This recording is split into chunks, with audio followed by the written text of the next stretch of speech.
Today I'm going to explain to you exactly why a major breakout may be coming soon on Bitcoin and what we're going to have to see first before we can call that breakout confirmed. Now, over the course of the last several weeks, Bitcoin has gone through one of its biggest downturns so far in this bull market, dropping all the way down to $49,000 in early August. Bitcoin then bounced and traded sideways at 58 for quite some time.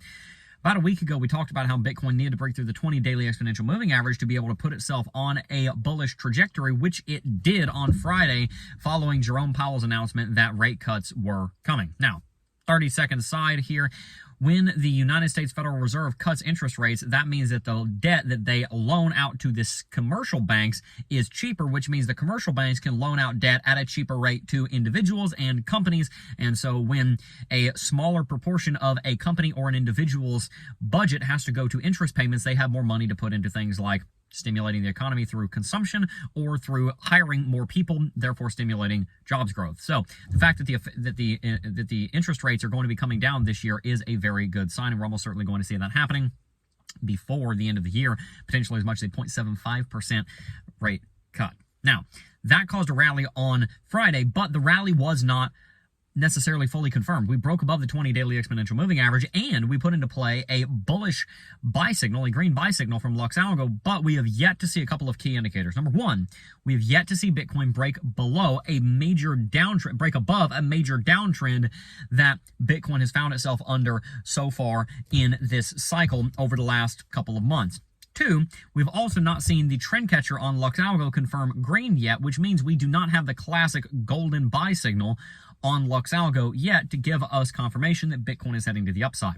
Furthermore, much of our interest in the cryptocurrency space has been diverted away from Bitcoin over towards a stock called NVIDIA. NVIDIA is now the second largest company in the world by market capitalization, following only Apple, and they are about to have a major earnings call that is going to be extremely important because NVIDIA is now the leader in GPU manufacturing for gaming, obviously, for regular old computing anywhere in the world, but most importantly for mining and for artificial intelligence chips.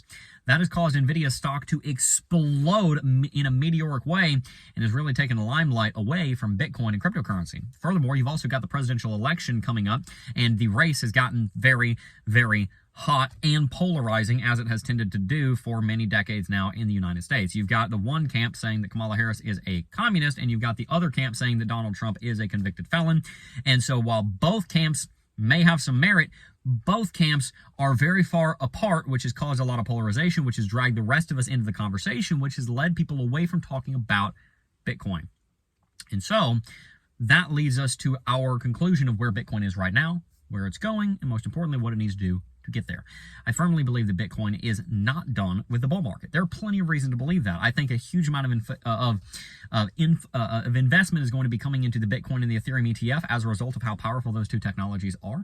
I think a huge amount of investment is going to be coming into Bitcoin after the effective federal funds rate is cut, which causes a rally on the stock market, which will then flow over into a rally on Bitcoin. And after somebody wins the presidency, whether it be Trump, Kamala, or somebody else, I do think you're going to see a lot of policy changes coming in the direction of crypto. The Trump team has made it very clear that they're very much pro-crypto, and I think they're honest on that. Kamala Harris has, talked about turning Gary Gensler into the leader of the Treasury, so that would potentially be bearish for Bitcoin, but at least we would have some kind of direction. But I think, in short, Bitcoin very well may be in this kind of sideways pattern until Election Day. We might not see much happen. If we do see much happen, I do predict that it's going to be bullish because Bitcoin is moving in that direction. And if some kind of catalyst can just kick Bitcoin up to $65,000, $66,000, $67,000, get us a confirmed buy signal on Lux Algo, get the Crypto Jeb Oscillator, the RSI, moving bullish in a way that we have not really seen so far, then that is where we will have a concrete direction change. Right now, we are just steps away from a confirmed uptrend, but hasn't happened yet. Remember, the trend is your friend until it ends. We've been in a confirmed downtrend now for months, and so we want to be bearish until proven bullish. We've not been proven bullish yet, but the bulls could be just days or weeks away from a bullish confirmation, which is something that we would obviously be very excited about. So we're sitting on our hands. We're sitting on the edge of our seat right now, waiting for a bullish confirmation that as of yet has not materialized. So what do we do in this case? There's three steps that I want to teach you really quickly here before we wrap out the video. And I heard this in a sermon recently, and I thought it was absolutely wonderful. It is very important that we have vision. In the book of Proverbs, the King Solomon teaches us that without vision, the people perish. In the other translations, without vision, people cast off restraint. In other words, they cast off their self-discipline. They become undisciplined. And so it's very important that we have vision. We've got to figure out where we're going, and then we've got to do actions. We've got to have disciplined, consistent action. The only time DC has ever helped you with anything, right? We've got to have disciplined, consistent actions that get us to the vision. So step one, we've got to figure out what the antithesis is. What is the antithesis of what we want our life to look like? I do not want to be poor.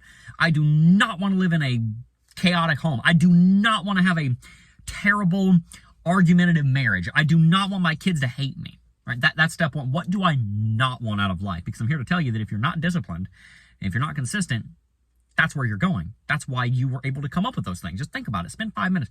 What do I not want my life to look like?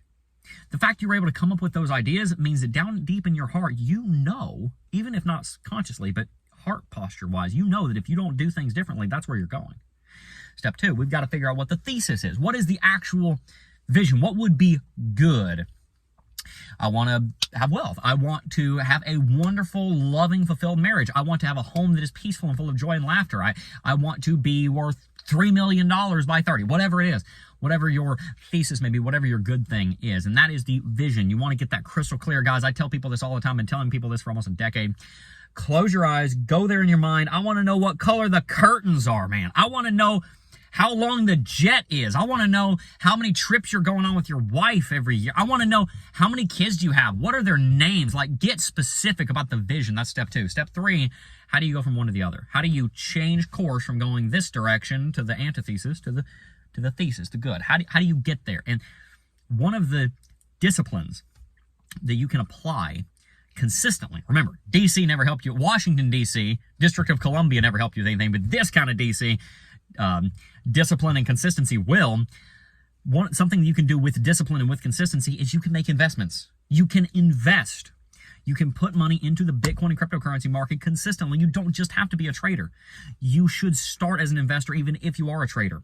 Put money into Bitcoin on a regular basis. Here's how we do it. Here's our formula. Every interval, we will invest X in Y on Z. So every Friday at 2 p.m., we will invest $100 in Bitcoin on Coinbase. Every Thursday at 4:47 in the morning, we will invest $200, $25, $50, $1.75, whatever, into Bitcoin on Crypto.com, on Coinbase, on Binance. I don't care.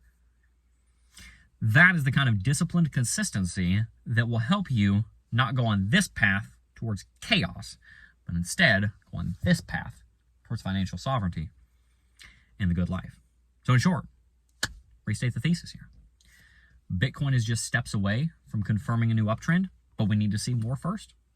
Secondly, disciplined, consistent effort over time multiplied by God leads to extraordinary results. That's called the momentum theorem. When you do that in cryptocurrency, it's called investing, and you do it on a regular basis, you'll be glad you did. Peace.